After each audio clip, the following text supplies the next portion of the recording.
ఈ బడ్జెట్లో కార్మిక సంక్షేమ శాఖకు 998 కోట్ల రూపాయలు ప్రతిపాదిస్తున్నాం. మహిళా శిశు సంక్షేమం.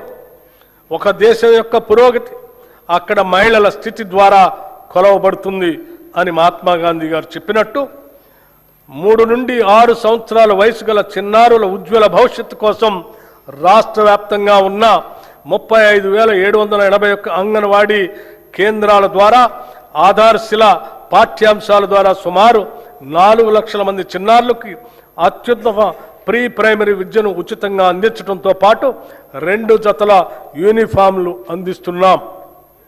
బాల భరోసా పథకం ద్వారా అప్పుడే పుట్టిన బిడ్డ నుంచి 5 ఏళ్ల లోపు వయసున్న చిన్నారులలో పుట్టుకతో వచ్చే శారీరక మానసిక వైకల్యాలను లేదా ఎదుగుదలలో ఉండే లోపాలను తొలి దశలోనే గుర్తించడం ద్వారా వారికి అవసరమైన వైద్య చికిత్సలు అందించి భవిష్యత్తులో అవి శాశ్వత వైకల్యాలుగా మారకుండా నివారించి వారి తల్లిదండ్రులకి కొన్నంత భరోసాని ఇస్తుంది.